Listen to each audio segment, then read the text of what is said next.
رقص و ماتم جیسی عظیم عبادت کی قبولیت کے لیے صلوات پڑھ دیجیے۔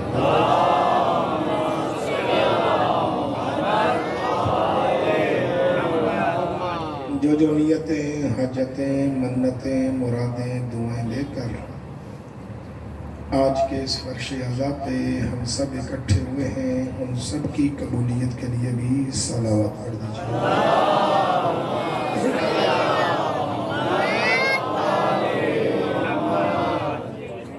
جن بزرگان نے اس علاقے پورے میں عزاداری کی بنیاد رکھی، ان کی مغفرت اور درجات کی بلندی کے لیے، اپنے اپنے مرحومین کی مغفرت اور درجات کی بلندی کے لیے، خاص طور پر ان عزاداروں کے لیے جن کا کوئی فاتحہ پڑھنے والا نہیں ہے، ان سب کی مغفرت اور درجات کی بلندی کے لیے بھی صلوات پڑھ دیجیے۔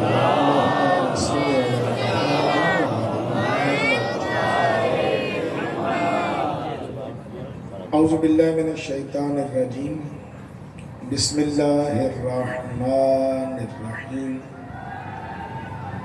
الحمد للہ الواحد الاحد وفرد الصمد الذی لم یلد ولم یولد ولم یکن له کفوا احد۔ الصلاۃ والسلام علی اول العدد ورسولہ المسدد المصطفى الامجد ومحمود الاحمد حبیب الہ العالمین ابی الزہراء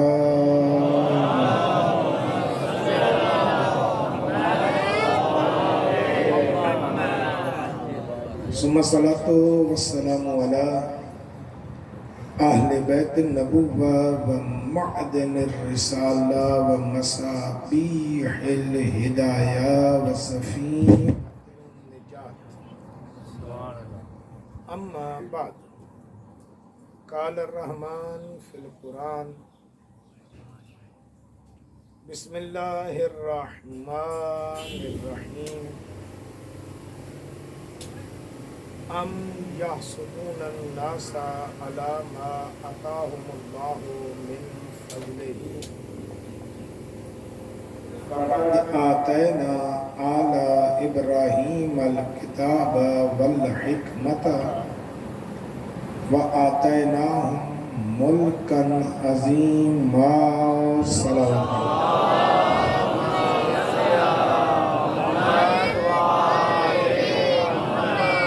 ارباب دانش و صاحبان علم حضرت، سورہ النساء کی اس آیت کے ذیل میں ہم گفتگو کر رہے تھے، آیت نمبر 54 میں، کہ لوگ حسد کرتے ہیں ان لوگوں سے جن کو اللہ نے اپنے فضل سے عطا کیا ہے، اور اللہ نے عطا کیا ہے ابراہیم اور اس کی آل کو کتاب اور حکمت، اور اللہ نے عطا کیا ہے ان کو ملک عظیم۔ اس کے ذیل میں ہم نے صرف کتاب پہ بات کی ہے کہ یہ جو کتاب ہے یہ منشور ہے، دستور ہے انسانیت کی فلاح، جو انسانیت کو یا انسانوں کو انسانیت کا راستہ دکھاتی ہے۔ تو اس کے ذیل میں درجات بیان کرتے کرتے یہاں تک کل گفتگو پہنچی تھی کہ وہ جب کسی کو راز عطا کرتے ہیں، کیونکہ یہ کتاب راز کھولتی ہے، تو جب یہ راز کسی پہ کھل جاتا ہے تو ہر کوئی برداشت نہیں کر سکتا، کوئی ابو ذر ہی رہتا ہے، اکثریت بہلول ہو جاتی ہے۔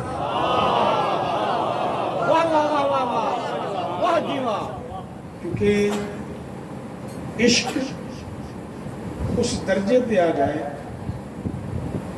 کہ برداشت نہ کر سکے تو جنون میں بدلتا ہے، لیکن جو عشق برداشت کر جائیں وہ جنون سے بھی اوپر ہوتے ہیں، ان کا درجہ کچھ اور ہے، ان کے منصب کچھ اور ہے، وہ بھی بیان کریں گے انشاءاللہ۔ کل ہم اصل میں بات کرنا چاہ رہے تھے جو پھر صرف راز کی طرف چلی گئی اور ساری گفتگو راز کے اوپر ہو گئی کہ کس کس کو کون کون سے راز بیان کیے گئے تھے، کیونکہ موضوع اسلام ہی دین انسانیت ہے۔ تو ہم بات یہ کرنا چاہ رہے تھے کہ اس کائنات میں جس میں ہم زندگی گزار رہے ہیں، کم و بیش 90 کے قریب مذہب موجود ہیں کہ جن کا آپ مطالعہ کرنا چاہیں۔ میں وہ مذہب بیان کر رہا ہوں جو متروک نہیں ہوئے، یہ متروک سمجھ لیجئے گا، جن کے پیروکار بھی موجود ہیں اور جن کی کتابیں بھی موجود ہیں۔ میں پھر ان کے فرقوں کی بات نہیں کر رہا، اگر 90 مذاہب کے فرقے کیے جائیں تو یہ 170 سے زیادہ ہو جاتے ہیں۔ میں ان فرقوں کی بات نہیں کر رہا، جو مذاہب رائج ہیں ان کی بات کر رہا ہوں۔ کسی کے 2 پیروکار ہیں تو کسی کے 5۔ بہرحال ہر کسی نے اپنے بزرگوں کی فکر کو کسی نہ کسی انداز میں زندہ رکھا ہوا ہے۔ چند ایک مذہب ہیں کہ جن کی تعداد گننے جیسی ہے، کچھ ایسے افراد بھی ہیں کہ جن کا تعلق کسی بھی مذہب سے نہیں ہے۔ اب یہ بھی عرض کر دوں کہ جن کا تعلق کسی بھی مذہب سے نہیں ہے، ان میں اور ان مذاہب میں فرق کیا ہے؟ میں صرف ایک فرق بیان کروں گا۔ جن کا تعلق کسی نہ کسی مذہب سے ہے، مذہب کے لوگ کسی نہ کسی سپریم طاقت کے قائل ہیں۔ اب لفظ سپریم آپ سمجھ جائیں، میں بیان کر رہا ہوں، سپریم طاقت کے قائل ہیں۔ پھر نام مختلف ہیں، کسی کے ہاں اللہ ہے، کسی کے ہاں رام ہے،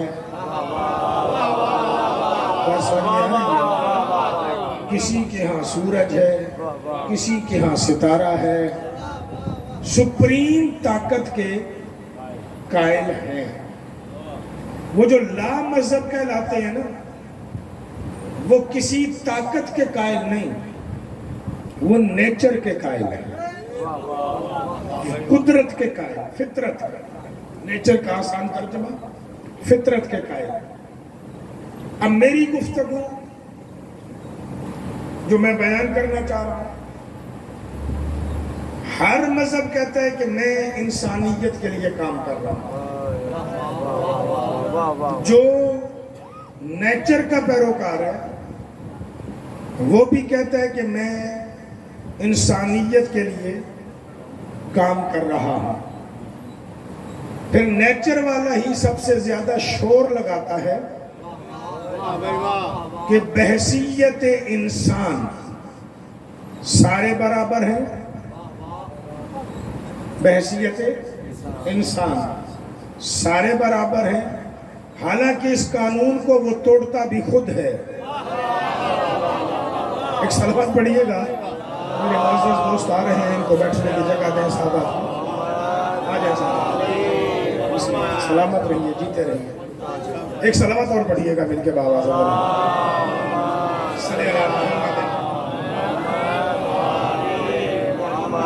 انسان برابر ہے۔ جب انسان برابر ہے تو پھر ان کے ساتھ جو اس سلوک ہے وہ بھی کیا ہونی چاہیے؟ برابر ہونی چاہیے۔ حالانکہ وہ پھر اسی چیز کو خود توڑ بھی دیتے ہیں۔ پھر جب ان سے پوچھا جائے کہ پٹے والا اور آفیسر برابر ہیں، تو کہیں گے کہ نہیں یہاں فرق ہے، کیونکہ وہ تعلیم حاصل نہ کر سکا تو رہ گیا پٹے والا، یہ صاحب کیونکہ تعلیم حاصل کر گئے تو یہ ہو گئے آفیسر۔ اس کا مطلب ہے کہ برابری تو نہ ہوئی نا۔ اسلام بھی یہی کہہ رہا ہے کہ میں قیامت کے دن ہر شخص کو اجر اس کی عقل کے مطابق دوں گا۔ اب یہ شکوہ کرنا کہ اس کو کم ملا ہے اسے زیادہ ملا ہے، یہ جچتا ہی نہیں۔ لیکن بہرحال میں ان سارے سوالات پہ نہیں جانا چاہ رہا، جو باتیں متفق علیہ ہیں میں آج وہ باتیں بیان کرنا چاہ رہا ہوں، اختلافی باتیں کر کے دلیلیں نہیں دینا چاہ رہا، بات آگے کرنا چاہ رہا۔ لا مذہب اور صاحبان مذہب ان کے پاس ایک قانون ہے، اس قانون کو میں ایک جملے میں بیان کرنے لگا کہ جس کی ملکیت ہوگی وارث بھی وہی بنائے گا۔ آج کی گفتگو پورے اس ایک جملے پر رہنی ہے۔ یہ پہلا قانون ہے انسان کا انسانیت کے طرف سفر کا، کہ جس کی ملکیت ہوگی وارث بنانے کا حق بھی اسے ہے۔ وارث بنانے کے لیے آپ ملکیت کے مالک کو مشورہ بھی نہیں دے سکتے۔ وہ آگے سے جواب دے گا اگر تجھے اتنا شوق ہے کہ میں اس کو وارث بناؤں تو تو جا کے اپنی ملکیت کا بنا۔ پھر جملہ ہدیہ کر رہا ہوں، منشی بدلنے کی سفارش کی جا سکتی ہے، آسان کر رہا ہوں، کمدار بدلنے کی سفارش کی جا سکتی ہے، وارث بدلنے کی سفارش بھی نہیں کی جا سکتی۔ وہ مالک کی مرضی ہے، اپنی ملکیت جسے بھی دے۔ کمدار کے لیے میں سفارش کر سکتا ہوں، سادات کے دروازے پہ چلا جاؤں کہ میں آیا ہوں، اس کو نکالو، اسے رکھو، یہ عزت دے دیں، اس کو نکال دیں گے چاہے اس کا کوئی جرم نہ بھی ہو، میرا چاہے شریف نہ بھی ہو۔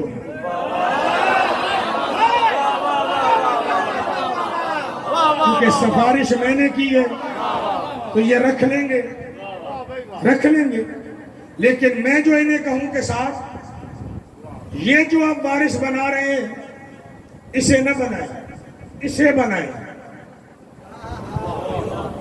تو یہ کہیں گے کہ سید زیادہ اطاعت کا راستہ وہ ہے، واپس جا، ملکیت میری ہے، وارث میں نے بنانا ہے۔ یہ دنیا کا مذہبی بندہ ہو یا غیر مذہبی بندہ ہو، نہیں تو چلے جائیے گا فرقوں میں بٹے ہوئے لوگوں کے پاس بھی، اہل حدیث ہیں، اہل تسنن ہیں، اہل دیوبند ہیں، جو بھی فرقے ہیں، اہل تشیع ہیں، اسلام کے فرقوں میں بھی چلے جائیے گا، ان سے پوچھئے گا کہ مالک ملکیت کا وارث بنتا ہے، بناتا ہے یا محلے والے بناتے ہیں؟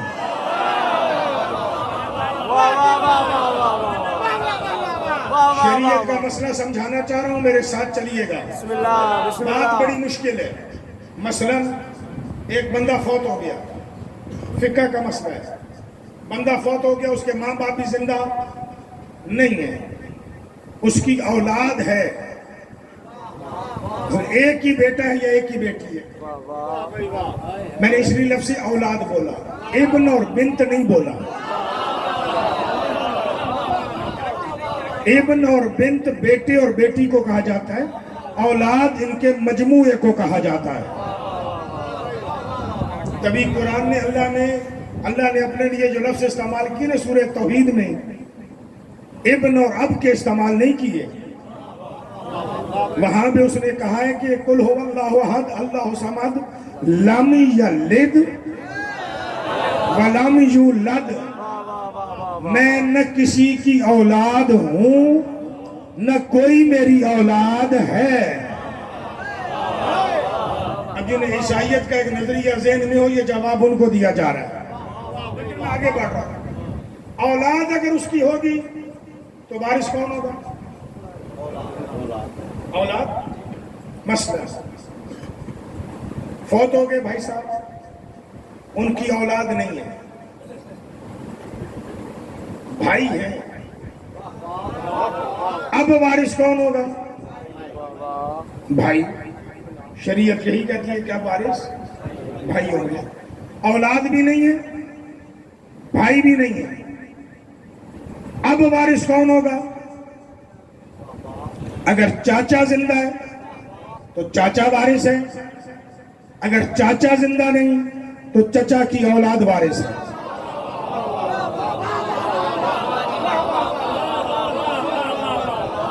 چچا زندہ نہیں تو چچا کی اولاد وارث ہے۔ اس معاملے میں ایک معاملہ اور بھی دکھاتا جاؤں، اس میں پھر شریعت کہتی ہے کہ یہ چاچا دیکھا جائے گا جو ایک ہی ماں سے ہوں۔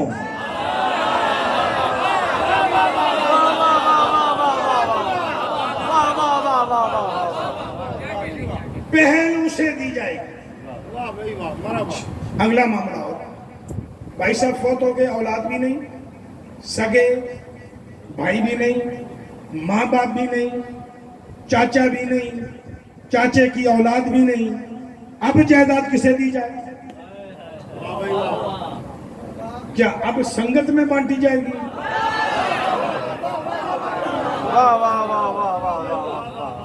نہیں، دادے کی نسل دیکھی جائے گی کہ اس کا جو دادا ہے، اس دادے کا اگر کوئی بھائی ہے پھر جائیداد ادھر جائے گی۔ دادا بھی نہ ہو، دادے کا بھائی بھی نہ ہو، پھر جائیداد کہاں جائے گی؟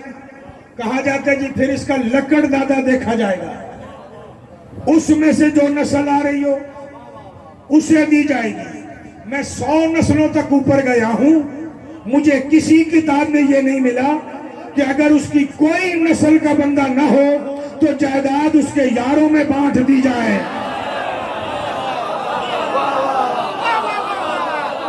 تو میں ایک آہستہ سے سوال کرتا جاؤں کہ مولانا صاحب آپ اپنی جائیداد تو سنگت میں بانٹتے نہیں ہو، محمد کی کیسے بانٹ رہے ہیں؟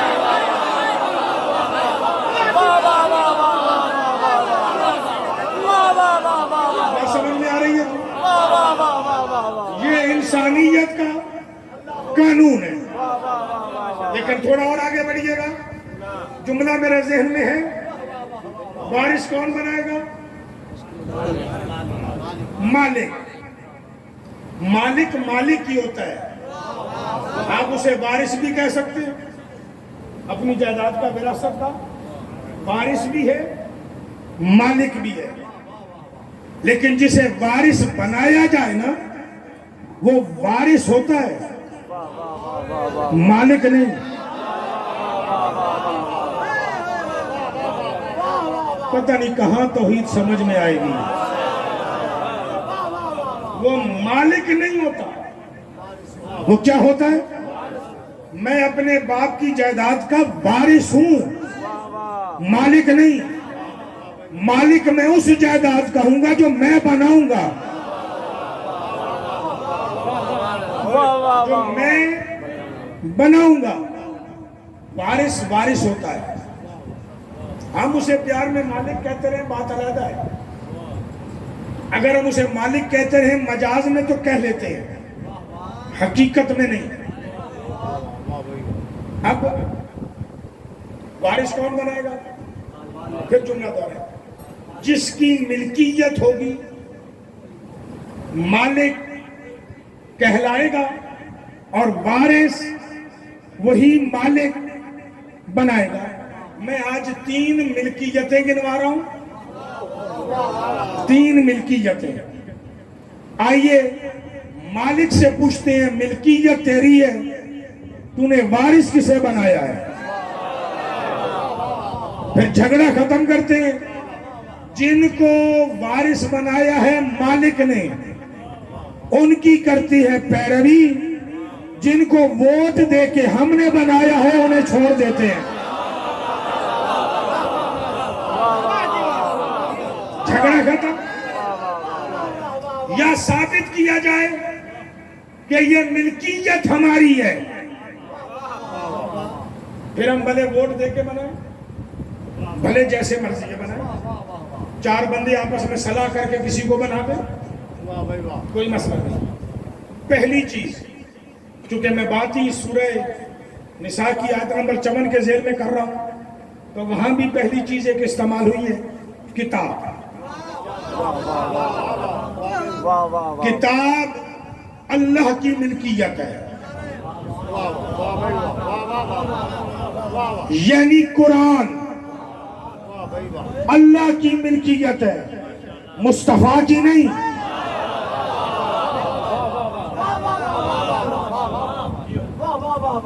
قرآن نے خود نفی کی ہے، قرآن نے خود اس بات کی نفی کی ہے کہ اس کو امی رکھا ہی اس لیے تھا تاکہ دنیاوی استادوں کے سامنے نہ پڑھے، کل یہ لوگ نہ کہیں کہ پڑھا لکھا تھا اپنی طرف سے بول رہا ہے۔ دلیل کے طور پہ رکھا ہے۔ کتاب قرآن کس کی کتاب ملکیت ہے؟ اس کو کہا جاتا ہے کتاب اللہ، کتاب اللہ یعنی اللہ کی کتاب۔ کعبہ کس کی ملکیت ہے؟ اللہ کی، یعنی اسے کہا جاتا ہے بیت اللہ، رہتا نہیں اس میں۔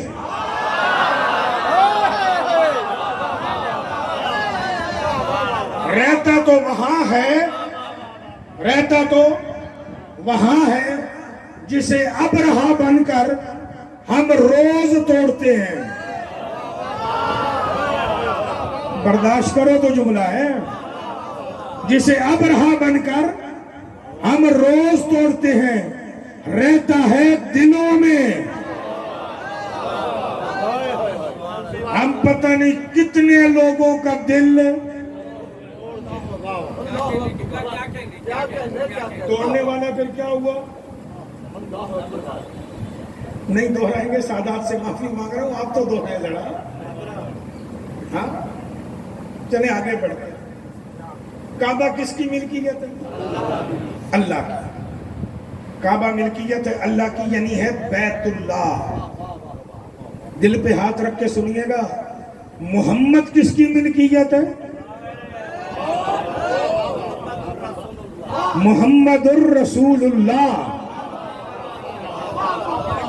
یہ ہم پیار میں کہتے ہیں ہمارا رسول، ہماری اوقات نہیں کہ ہم رسول بنائیں۔ رسول ہے اللہ کا، ہم تو نوکر بن جائیں تو اعزاز ہے۔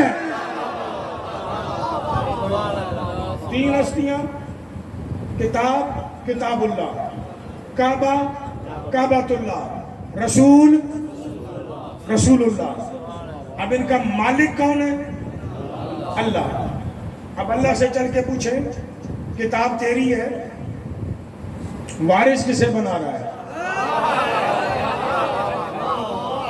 کعبہ تیرا ہے، وارث کسے بنا رہا ہے؟ رسول تیرا ہے،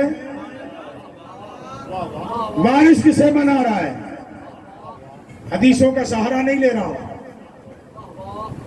آواز قدرت ہی دیکھو سورہ فاطر میں، ثم اورثنا الکتاب الذی نصطفینا من عبادنا، پھر ہم نے اپنی کتاب کا وارث، ہم نے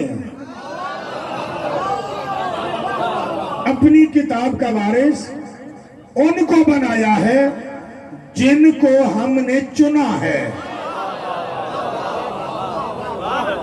جن کو ہم نے چنا ہے، وہ چنا ہوا کیا ہے جی؟ کتاب کا وارث۔ اللہ سے چل کے پوچھیں کہ جنہیں تو چنتا ہے اس کے لیے انتخاب کرنے کے لیے تیرے پاس معیار کیا ہے؟ تاکہ ہم بھی تو کوشش کریں نا. لالچ تو ہر بندے میں ہوتی ہے. ہم بھی تو کوشش کریں کہ اس معیار پر آ جائیں تاکہ تو ہمیں بھی چن لے. اس نے کہا چننے کا معیار میرا یہ ہے کہ فَاجْتَنِبُوا الرِّجْسَ، رج سے بچا ہوا ہو.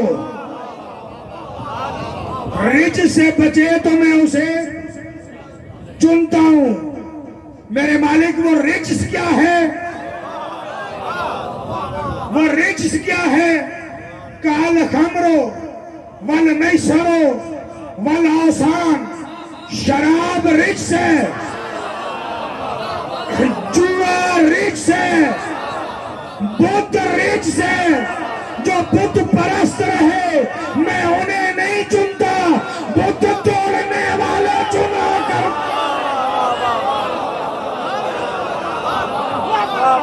چلیے گا میرے ساتھ منع کر رہا.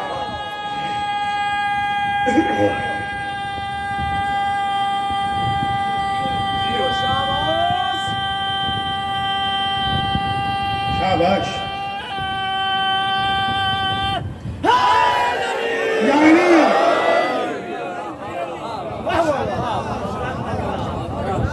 تین چیزوں سے تو کم از کم پاک ہونا. شرابی نہ ہو، زندگی میں کبھی بت پرست نہ رہا، زندگی میں کبھی جوا نہ کھیلا ہو. آج یہاں سے شروع کر مصطفیٰ کے دور تک چلا جا. جو زندگی میں جوا کھیل کے توبہ کر کے آتے رہے ہیں وہ متقی تو بن گئے ہوں گے، امام المتقین نہیں بن سکتے.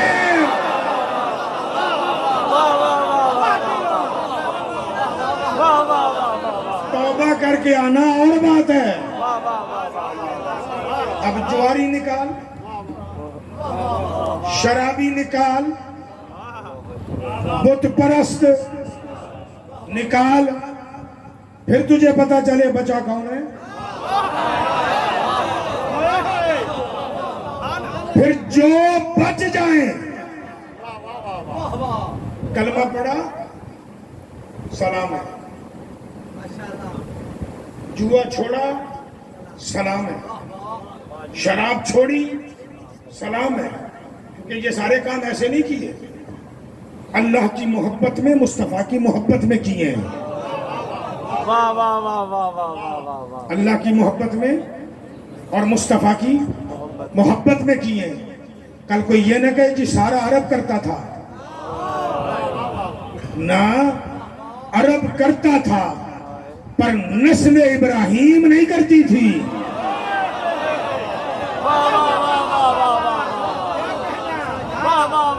آل ابراہیم اور ہیں.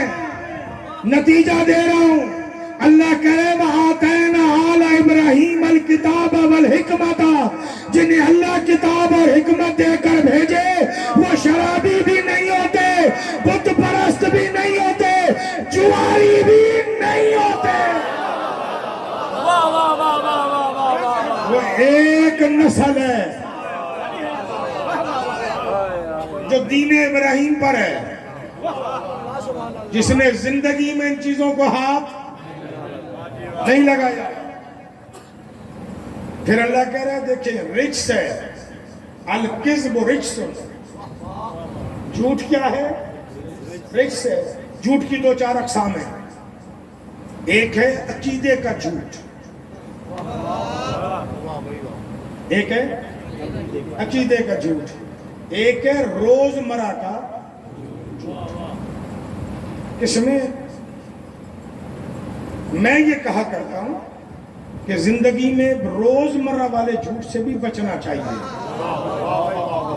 کیونکہ صادق کے ماننے والے ہیں. لیکن زندگی میں کبھی عقیدہ جھوٹا نہ رکھنا، کیونکہ یہ آیت مباہلہ نے بتایا ہے کہ جو عقیدہ جھوٹا رکھے اس پر اللہ کی بھی لعنت ہے، رسول کی بھی لعنت ہے. عقیدہ سچا، باقی عمل میں خامی تھوڑی بہت ہو سکتی ہے، وہاں رعایت ہے، عقیدے میں رعایت نہیں ہے۔ اگر پہنچ گئے ہیں نا، ایک صلوات پڑھیے گا تو میں بات آگے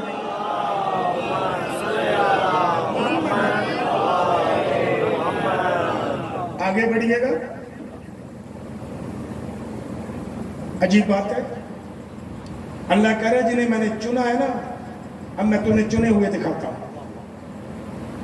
اچھا میرے مالک دکھا، سورہ اعراف کھولی، مصطفیٰ جی، قل الحمدللہ والسلام علی عبادہ الذین اصطفیٰ۔ انہیں فرق بتا کہ حمد اللہ کے لیے ہے اور سلام ان پر ہے جن کو میں نے چن لیا ہے۔ سلام ان پر ہے جن کو میں نے چن لیا ہے۔ آئیے ایک مسئلہ اور حل کرتے ہوئے آگے چلے جائیں۔ سلام کی دو قسمیں، سلام کی دو قسمیں۔ بعض اوقات یہاں لوگ مغالطہ ڈال دیتے ہیں اور ہم جیسے نادان اس مغالطے میں آ بھی جاتے ہیں۔ یہ سلام تو اس پر بھی ہے، اس پر بھی ہے، اس پر بھی ہے، اس پر بھی ہے۔ یہ سلام اور ہے، جو سلام اللہ کہہ رہے ہیں وہ سلام اور ہے۔ اب میری زبان کمزور ہے، کیا کروں، لیکن کوشش کرتا ہوں دونوں سلام کا فرق دو چار جملوں میں بیان کروں۔ میں کسی کو ملا، وہ مجھے ملا، ہم نے کہا السلام علیکم، اس نے کہا وعلیکم السلام۔ یہ سلام اور ہے، یہ سلام ہے دعا، یہ سلام ہے دعا۔ میں نے اسے دی، اس نے مجھے دی۔ میں بہت حقیر آدمی ہوں، مسکین آدمی ہوں، بزرگ کوئی میرے گھر آ گیا، بزرگ جو مجھ سے بہت بہتر ہے، وہ میرے گھر آ گئے، میں نے انہیں سلام کیا، وعلیکم السلام ہوا، میں نے کہا بیٹھے۔ اب جب وہ مجھے علیکم السلام کہہ چکے ہیں، میں نے انہیں کہا السلام علیکم، وہ مجھے وعلیکم السلام کہہ چکے ہیں، بیٹھ گئے، خیر و عافیت پوچھی، پوچھنے کے بعد آئے وہ کیوں تھے؟ اتفاقاً مجھ سے نا کوئی بہت بڑا کارنامہ سرزد ہو گیا تھا۔ کیا ہو گیا تھا؟ کوئی بہت بڑا کارنامہ سرزد ہو گیا تھا۔ حال احوال ہوا، خوش خیر عافیت ہوئی، ہاتھ جوڑی ہوئی۔ ابھی وہ چائے پی رہے تھے تو انہیں یاد آیا کہ میں آیا کیوں تھا۔ انہوں نے چائے کی پیالی نیچے رکھی، رکھ کے کہا کاظمی تجھے سلام ہے یار۔ اب سلام تو وہ پہلے کر چکے ہیں، یہ کیوں کہہ رہے ہیں تجھے سلام ہے؟ یہ سلام اور ہے، وہ جو انہوں نے پہلے کیا تھا وہ اور ہے۔ اب جملہ بدلوں، پہلے سلام میں انہوں نے مجھے دعا دی تھی، اب جو کہہ رہے ہیں نا تجھے سلام ہے، یہ میری عظمت کا اعتراف ہے۔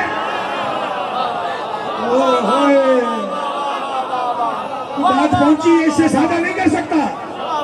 یہ میری عظمت کا اعتراف ہے۔ اللہ کرے وہ سلام والے ڈھونڈ جن کی عظمت کا میں اعتراف کر رہا ہوں، میں خالق ہو کے مردہ زندہ کروں، کوئی کمال نہیں، بندہ ہو کے پاؤں کی ٹھوکر سے مردہ زندہ کرے تو سلام کے لائق۔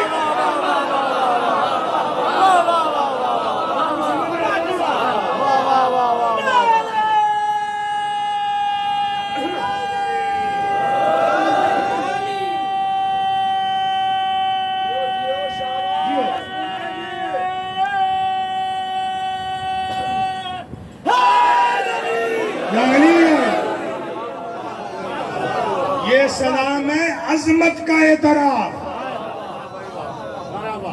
اللہ کرے بات پھر پہنچ جائے، چھوٹا کسی بڑے کی عظمت کا اعتراف کرے نا، یہ اور بات ہے، بڑا کسی چھوٹے کی عظمت کا اعتراف کرے تو یہ اور بات ہے جب خالق کسی مخلوق کا اعتراف کرے. اب آیت سمجھ میں آ جائے گی. عظمت کے اعتراف میں سلام ہے. عظمت کے اعتراف میں سلام ہے. اللہ نے آیت بھیجی کہ نبی نے بتا مومنوں کو میں اکیلا نہیں کرتا. ان اللہ و ملائکتہ یصلون علی النبی. میں خود بھی اعتراف کرتا ہوں, ملائکہ کو بھی کہتا ہوں ان کا اعتراف کر. بس میں رب ہوں, میں اعتراف میں آیتیں بھیجتا ہوں, ملائکہ کو کہتا ہوں جاؤ اعتراف میں چکیاں بھی چلاؤ, جوتے بھی سیدھے کرو, چولہے بھی چلاؤ. کوئی نتیجہ سمجھ میں آ رہا ہے جی؟ ایک صلوات میرا حق بنتا ہے, پڑھیے گا.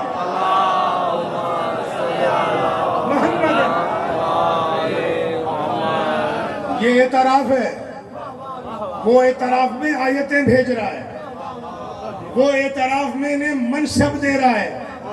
ہم نے بھی یہی سمجھ لیا جیسے ہم درود پڑھتے ایسے وہ پڑھ رہا ہے. ایسی عجیب غلطی ہے. ہم نے یہی سمجھ لیا جیسے ہم درود پڑھتے ہیں.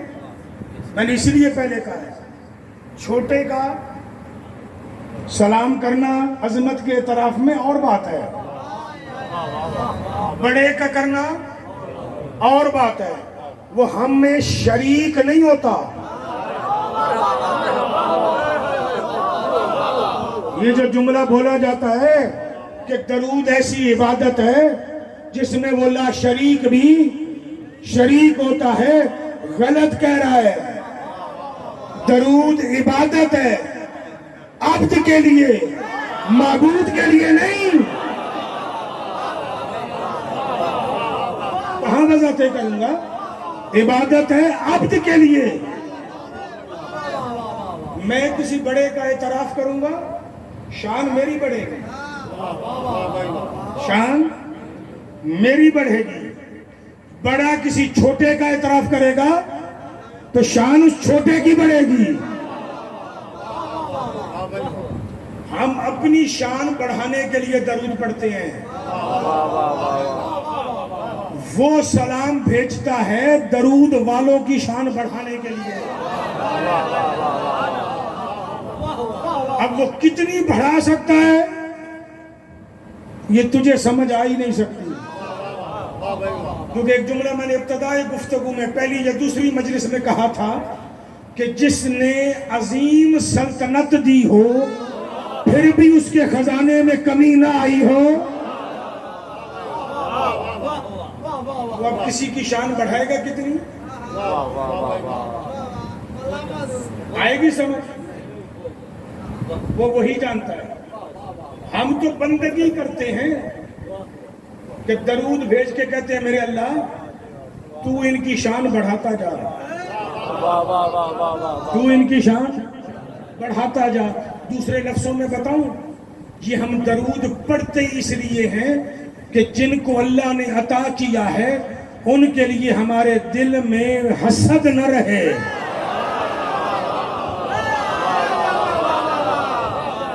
اور جنہوں نے درود نکالا ہے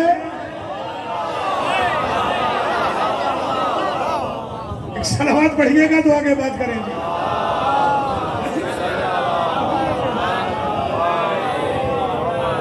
اس لیے کبھی نہ کہا کریں کہ وہ ہمارے ساتھ شریک ہوتا ہے, نہ, وہ وحدہ لا شریک ہے, اس کے ساتھ کوئی شریک نہیں.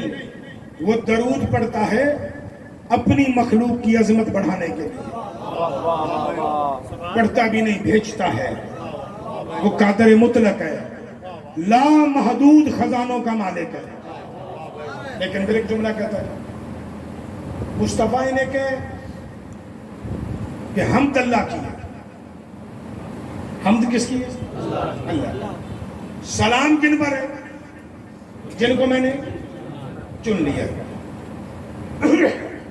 علی مولا بیٹھے تھے, سرکار فرمانے لگے کہ میری وجہ سے 2 گروہ ہلاک ہو جائیں گے. مولا کون سے گروہ؟ میرے مولا اب آپ کو مشورہ دیتا بھی اچھا نہیں لگتا، لیکن مولا تھوڑا احساس کیجئے گا ہم غریبوں کا. تو 2 گروہ ہلاک ہو جائیں گے. ایک کون سا؟ کہ وہ جو مجھے حد سے نیچے گرائے، ایک وہ جو مجھے میری حد سے اوپر اٹھائے. میں نے کہا مولا آپ کو پہلے کہا تھا احساس کیجئے گا غریب کا، یہ تو احساس نہ ہوا. تصور نہیں. عمران کاظمی کیوں نہیں ہوا؟ تو میں نے مولا اس کا مطلب ہے آپ یہ بتا رہے ہیں کہ آپ کی کوئی حد ہے، اور اگر میں کہوں گا کہ علی کی حد ہے تو یہ قوم لڑے گی. جملہ تو اس سے یہ نکلتا نا کہ علی کی حد ہے، تبھی تو گرایا جا سکتا ہے، تبھی تو حد سے اٹھایا جا سکتا ہے. حد ہوگی تو اٹھے بھی گرے بھی. معصوم نے فرمایا ہاں حد ہے، حد ہے، پر یہ شروع تیری حدوں سے باہر ہوتی ہے. مسئلہ حل کرنا ہوتی ہے. یہ شروع تیری حدوں سے باہر ہوتی ہے. جہاں تیرا طائر فکر پرواز کر کر کے تھک کے مر جائے نا، وہاں ان کا ہر شروع ہوتا ہے. جہاں ہر کا طائر فکر پرواز کر کے مرے، وہاں ان کا حبیب شروع ہوتا ہے. جہاں حبیب کا طائر فکر پرواز کر کے مرے، وہاں ابو ذر شروع ہوتا ہے. جہاں ابو ذر کا طائر فکر مر جائے، وہاں سلیمان شروع ہوتا ہے. جہاں سلیمان کا بھی مر جائے، وہاں سے عمار شروع ہوتا ہے. جہاں عمار کا طائر فکر بھی پرواز کر کے مر جائے، وہاں سے علی کی جوتی کی عظمت شروع ہوتی ہے.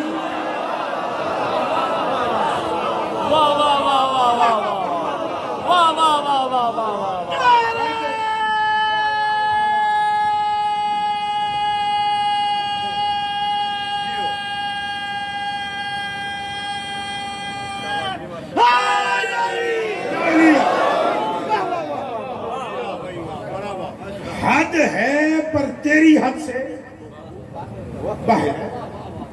اب اس لیے کہہ رہا ہوں کہ کل مجھ پہ فتویٰ نہ لگائیے گا کہ عمران کاظمی علی کی حد بیان کر رہے ہیں. میری اوقات ہی نہیں، جملہ ہی علی کا ہے. علی کہہ رہا ہے جو حد سے گرائے، وہ جو حد سے اٹھائے، دونوں گمراہ. یا علی اپنی حد بتا، اپنی حد بتا. علی نے فرمایا میری حد ہے، میں علیہ السلام ہوں.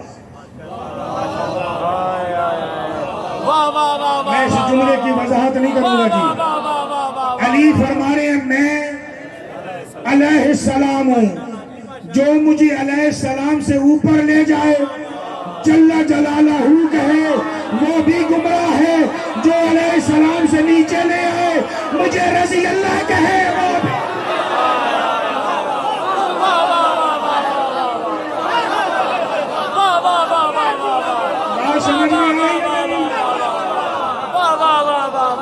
جل جلالہ حمد ہے، اور رضی اللہ کہنا میری شان ہی نہیں. میں ہوں علیہ السلام، اس سے نہ اوپر جا. ناراض نہ ہو تو ایک حد اور بتاؤں. علی کہہ رہے ہیں میری حد ہے کہ میں جل جلالہ نہیں، اس کا جلال ہوں.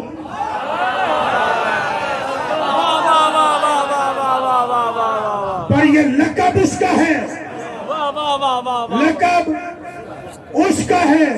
اس سے نیچے بھی میری ایک حد ہے، مجھے اس حد سے نیچے رکھنا. میں علیہ السلام ہوں، پر صلی اللہ نہیں ہے.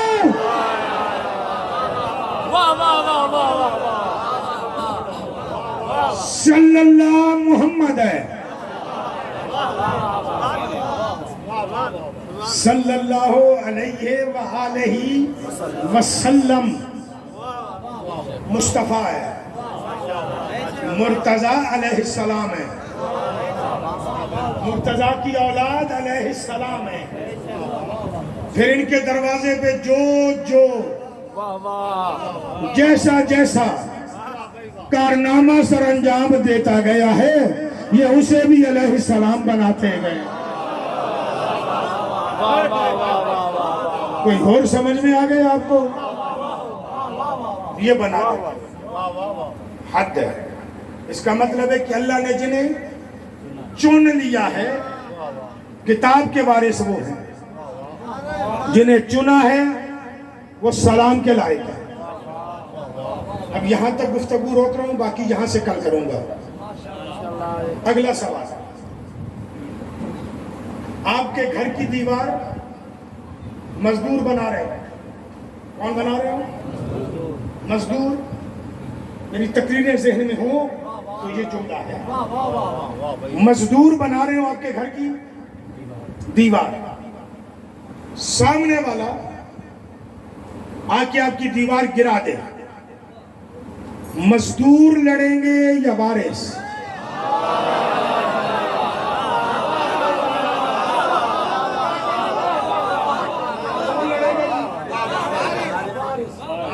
مزدور نہیں لڑے گا نا. ہم سے نہ پوچھا کر کہ کربلا میں حسین کیوں لڑے ہیں، فلاں کیوں نہیں لڑا، فلاں کیوں نہیں گیا. جو مزدور تھے وہ مدینے بیٹھے رہ گئے ہیں. جو اسلام کا وارث تھا وہ میدان میں آ گیا.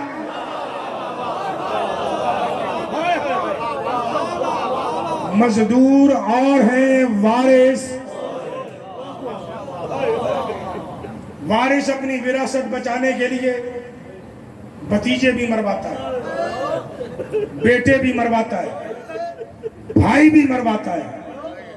اگر اس سے بھی نہ بچ رہی ہو خود کی جان بھی دیتا ہے.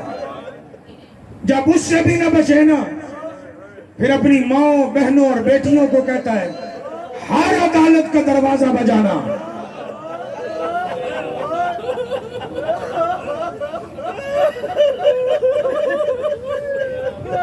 ایسا ہے یا نہیں جی؟ ایسا ہی ہے نا.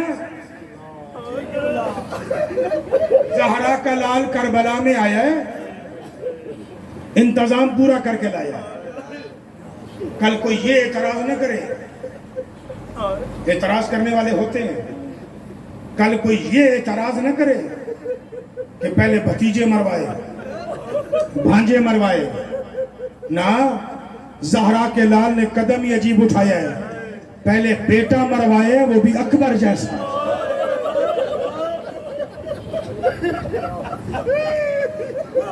اللہ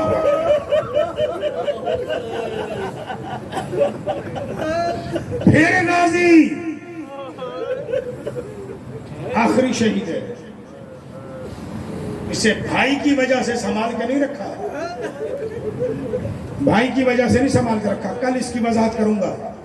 بھائی کی وجہ سے سنبھال کر نہیں رکھا، آخر تک رکھا. اس کا سبب اور ہے، اس کا سبب اور ہے. یہ تو اجازت اس لیے دی ہے کہ ابو الفضل بار بار کے آ کے کہتا تھا مولا. میں مقتل کا ایک جملہ سنو، مقتل کا ایک جملہ سنو. پڑھنے والے صاحب مقتل نے ایک جملہ پڑھا ہے. وہ فرماتے ہیں کہ دروازہ زہرا کے لال کے دروازے پر غازی اتنی مرتبہ اجازت مانگنے آیا ہے اتنے کربلا کے شہید نہیں ہیں.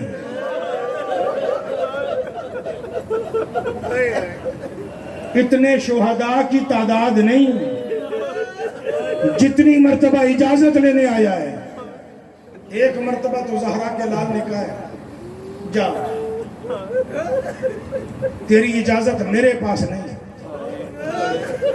تیری اجازت علی کی بیٹی کے پاس ہے. اس سے پوچھ اگر اجازت دیتی ہے تو. میرے مولا چلے گئے. ثانی زہرا مرشد زادی میرا سلام. صاحب مقتل کہہ رہے تھے جیسے یہ جملہ کہا نا میرا سلام. عباس قمر بنی ہاشم میرے ناز میرا بھی سلام. اجازت لینے آئے ہو جو سوال نہیں کر رہے کہ جی آقا زادی اجازت لینے آئے. کہ عباس ہم یہاں کیوں آئے ہیں؟ کہ دین کی حفاظت کے لیے. کہ ابھی تک حفاظت کی ذمہ داری تیری ہے؟ کہ جی. کہ اس کے بعد میری ہے؟ سر جھکا کے کہتے ہیں جی. آپ بہن بھائی کی صلاح یہی ہے کہ اس کے بعد آپ کی ہے. علی کی بیٹی روک کے کہتی ہے پھر مجھے بتا دین بچانے کے لیے شرابیوں میں ننگے سر چلا کیسے جاتا؟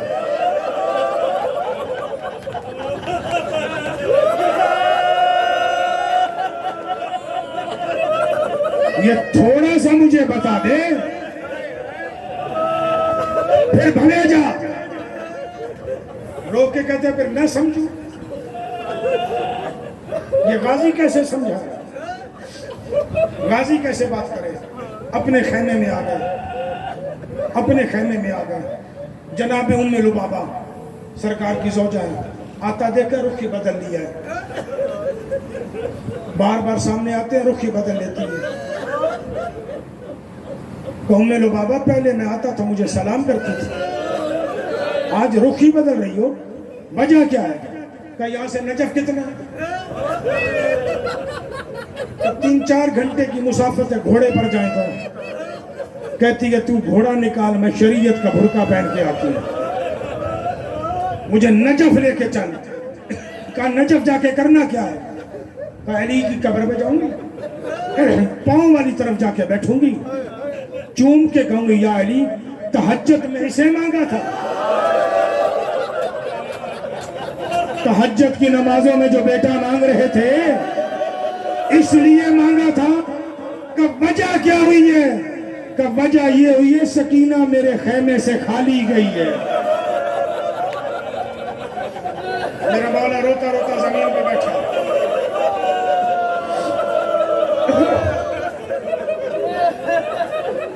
میرا مولا روتے روتے زمین پہ بیٹھا ہے. بس ایک آدھ جملے کی اجازت دیجیے گا. میرا آقا روتا روتا زمین پہ بیٹھا ہے. ایسے بیٹھے جیسے نمازی تشہد میں بیٹھتا ہے. جیسے ہی بیٹھے ہیں نا بیٹھے ہیں چہرے پہ مسکراہٹ آ گئی. ام لبابہ کہتی ہے ابھی رو رہے تھے ابھی مسکراہٹ کیوں آ گئی؟ میرا آقا نا چہرے پہ بشاشت لا کے کہتے ہیں اب موت کی طرف جانے کا بہانہ مل گیا ہے. دعا کر سکینہ آئے.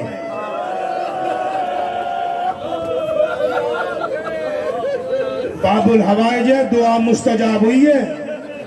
خیمے کا پردہ ہٹا ہے. دیکھ کے کہتی ہے چاچا میرا اصغر بھی آسا ہے.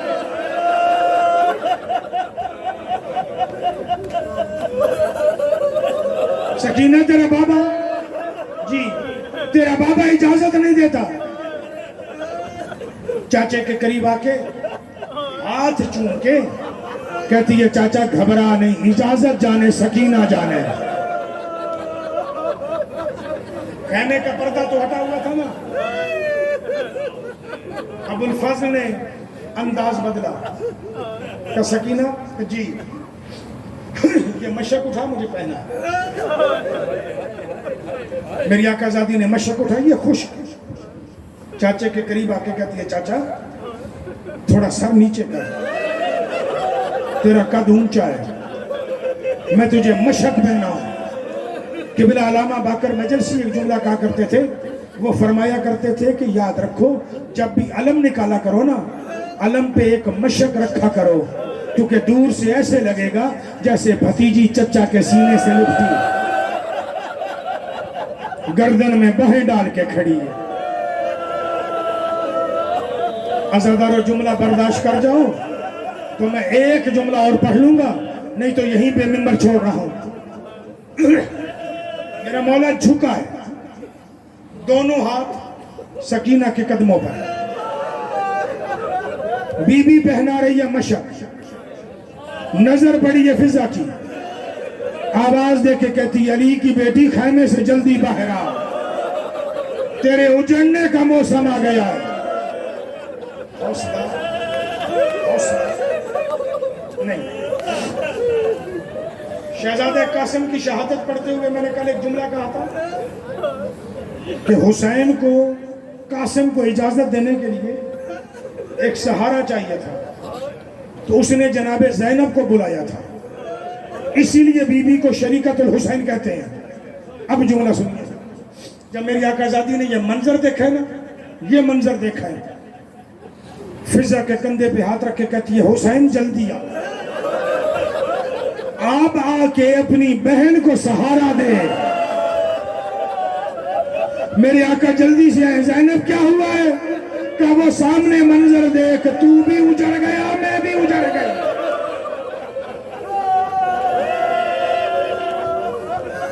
سرکار حسین رو کے کہتے ہیں زینب عباس نے سفارش بڑی لی ہے، اٹھ چاچا، چھوٹے سے ہاتھ میں نہیں، بس ختم ہو گئی مجلس۔ شہزادے کو اجازت ملی، جیسے میدان میں جانا تھا چلا گیا، جیسے جانا تھا چلا گیا، بازو قلم ہو گئے، مشک کا تسمہ منہ میں، علم زین میں لگایا۔ عباس نے آگے جھک کے گھوڑے کے کان میں ایک بات کی ہے، جب تک مشک میں پانی ہے نا، رخ خیموں کی طرف، جو غازی کے نوکر بیٹھے، رخ خیموں کی طرف، اگر مشک میں پانی نہ رہے نا، پھر رخ فوج یزید کی طرف۔ پھر میں نے خیموں میں جا کے کرنا ہی کیا ہے؟ آئیے بابا جی، میرے چاچا کی کوئی خبر؟ سکینہ کیسے بتاؤں، کیسے بتاؤں؟ بابا علم تو نظر آ رہا ہے، کہاں؟ خود دیکھ، حسین ایک ٹپے پر کھڑے تھے، ٹیلے پر کھڑے تھے، پھٹ پہ کھڑے تھے۔ بابا مجھے نظر نہیں آتا، زہرا کے لال نے سکینہ اٹھائی ہے، 4 سال کی زہرا اٹھا کے سر سے اوپر کی ہے، کہتی ہے بابا دریائے فرات کے کنارے پہ نہیں ہے، لشکر کے دائیں طرف بھی نہیں ہے، بائیں طرف بھی نہیں ہے، میرے آقا کہتے ہیں لشکر کے درمیان دیکھ۔ جیسے 4 سال کی زہرا نے لشکر کے درمیان دیکھا ہے، مچھلی تڑپتی ہے نا، تڑپ کے بلندی سے زمین بھی آئی ہے، بابا کے قدموں پہ ہاتھ رکھ کے کہتی ہے بابا کوئی بس لگتا ہے تو بچا، بابا میرا چاچا بچا۔ کہ سکینہ ہوا کیا ہے؟ کہ مشک میں پانی نہیں، بازو قلم میں، فوج یزید کی طرف ہے، مجھے کہہ رہا سکینہ میں تجھ سے شرمندہ۔ ماتم حسین